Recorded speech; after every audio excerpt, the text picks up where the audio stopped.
Oke semuanya, ini dia pembahasan soal bahasa Indonesia SIMAK UI tahun 2025. Jadi sekarang tuh agak susah banget dapat soal-soal terbaru dan kebetulan aku dapat dari salah satu sumber SIMAK UI 2025 ini. Mudah-mudahan bisa membantu kalian yang berencana ikut tes SIMAK UI ya. Oke, kita mulai ya dari nomor satu. Kalimat nomor 3 mempunyai pola yang sama dengan kalimat. Nah, pola kalimat tuh setiap tahun ada. Jadi setiap tahun ada, jadi bisa kalian pelajari untuk jadi target betul plus 4 di SIMAK UI. Penskorannya kan kalau betul plus 4, salah itu minus 1, kalau nggak dijawab 0. Jadi baiknya kalian punya strategi untuk menjawab soal-soal yang materinya kalian kuasai. Oke, silahkan di-pause dulu. Kalau udah, ini dia pembahasan yang aku buat, karena pola kalimat itu sebetulnya harus dipelajari dan rajin berlatih. Mudah-mudahan kalian paham dengan penjelasan yang aku buat. Jawabannya di E, karena pola kalimat 3 dulu ya, yang intinya. Aku kasih tanda, kalimat 3 itu studi ini juga subjek, menemukan predikat, bahwa kesananya objek. Jadi, dia butuh yang SPO. Nih di PG kalimat 4 aku juga tandain diawali karena itu sampai koma dia keterangan, kemudian konjungsi, inihnya subjek, terutama terlihatnya predikat, setelah sananya keterangan. Jadi KS people. Nah udah beda kan karena dia mintanya SPO. Kita pindah ke kalimat 5, ketika sampai koma keterangan, rata-rata ukuran otak subjek, tumbuh predikat, jauh sampai titik pelengkap. KS people. Nggak ada, dia KS bukan SPO juga, coret, pindah ke C.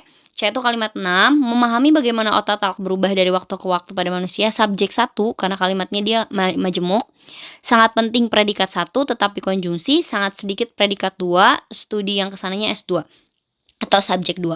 Nah, kalau kalian yang ingin penjelasan tentang pola kalimat, aku seneng banget dan akan bikin kalau banyak yang butuh tentang menganalisis subjek tuh apa aja sih, predikat tuh apa aja sih, dan gimana sih cara membedakan setelah predikat tuh objek, keterangan, atau pelengkap. Aku sangat mau banget kalau kalian butuh.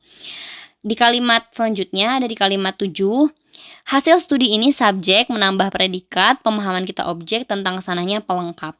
Nah, sisanya E, dan kita harus yakin kalau mau jawab E itu kalimat 8. Kita juga subjek memahami predikat bahwa kesana objek. Jadi yakin tuh jawabannya ada di E ya. Oke, lanjut lagi. Kalimat yang tidak memiliki gagasan yang lengkap adalah, nih pertanyaannya agak aneh, emang kadang SIMAK UI pertanyaannya suka kayak begini. Tidak lengkap itu artinya kamu balik lagi ya ke syarat kalimat dikatakan kalimat efektif, yaitu minimal SP. Jadi cari yang minimal SP. Kalau panjang nggak ada salah satu S atau P-nya juga nggak bisa dikatakan efektif, karena minimal ada subjek dan predikat. Coba dulu ya, pause dulu, cobain. Kalau udah, ini penjelasan yang aku buat. Jawabannya ada di E, karena E itu kalimat 9 tuh panjang pas dibaca, tapi dia tuh nggak punya subjek. Aku udah tandain nih, karena beberapa kalimat tadi ada di soal nomor 1, jadi ke bawahnya aman, tinggal kalimat 9-nya. Mengingat predikat 1, ingat, karena dia kata kerja, udah pasti predikat. Trending pemanasan global objek, baru-baru ini keterangan, sangat penting predikat 2 untuk kesana keterangan. Kenapa sih bisa aku juga menganalisis kalimat kayak gini? Karena kan sebetulnya struktur kalimat, subjek tuh ada cirinya, subjek tuh apa aja, predikat juga ada ketentuannya. Objek juga ada, pelengkap dan keterangan juga ada. Jadi kalau sering berlatih dan udah paham, bisa banget kalian jadikan target betul untuk struktur atau pola kalimat. Oke, lanjut lagi. Kata serapan yang penulisannya tidak tepat terdapat pada kalimat. Ingat, kata serapannya harus kalian dapetin dulu karena di PG-nya dia nggak ngasih tahu. Jadi cuman kalimatnya aja. Tapi aku yakin kalian udah bisa melihat kata mana aja yang merupakan kata serapan. Ini pembahasan yang aku buat. Jadi di sini kata trending dia salah banget karena trending kan masih bahasa Inggris ya. Jadi harusnya dimiringkan gitu. Studi, homo, dan 8 tuh nggak ada. Yang lainnya udah betul gitu ya. Jadi kata serapan termasuk kata asing penulisannya. Jarang-jarang sih sebetulnya, biasanya kata serapan ya udah kata yang udah baku, tapi dari kata serapan gitu penulisannya dilihat baku tidaknya. Di 2025 ini dia lebih masuk ke penjebak sih menurut aku. Karena dia keluar dari aturan, karena ini aturannya kalimat atau kata asing. Oke, lanjut lagi. Teks yang baru, kata yang tepat untuk mengisi rumpang pada kalimat 11 adalah, nih kalau yang rumpang-rumpang gini wajib teliti ya. Lihat kalimat sebelum dan sesudah. Oke?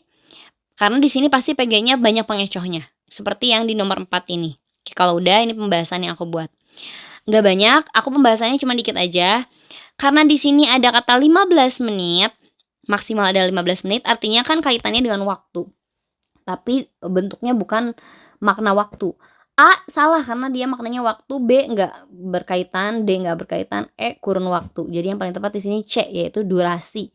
Karena kan maksimal adalah 15 menit, artinya kan jarak jarak kaitan sama waktu gitu ya. Tapi pengecohnya di sini bagus-bagus. Oke, lanjut lagi, masih teks yang sama. Untuk menjadi sebuah kalimat yang padu, kalimat 3 diperbaiki menjadi. Oke, hati-hati. Lihat dulu kalimat aslinya di teks. Kemudian lihat, jangan sampai ada unsur yang hilang, itu kunci pertama.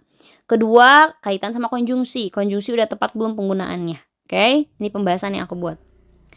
Yang tepat ada di C. Kenapa? A itu nggak lengkap. Karena di atas disebutin ada kata melalui jalan darat. Harus jelas kan, ke Gorontalo tuh bisa lewat udara, air gitu, tapi di sini lewat jalur darat. Jadi A nggak lengkap. B rancu, kenapa? B itu kita dapat mencapai desa Batu Barani melalui jalan darat dari kota Gorontalo karena karena yang bikin salah. Kan nggak nyambung karena hanya waktu tempuh sekitar, kan nggak nyambung, nggak relevan gitu. Kemudian C jawabannya. Jadi bukan pakai kata karena. D sama E mengulang salah yang sama, enggak relate ya, enggak relevan, enggak sejajar, enggak masuk akal gitu ya, sebab akibatnya. Oke, paham nggak? Di C. Oke, lanjut lagi. Sorry, aku cuman, baru sampai soal ini, nanti kita bikin part selanjutnya ya. Sorry, belum keedit. Oke, nanti kita lanjut lagi di part 2. Terima kasih yang udah nontonin, silakan isi kolom komentar kalau ada yang ingin kalian tanyakan atau ngasih saran. Makasih semuanya, sampai ketemu di part 2.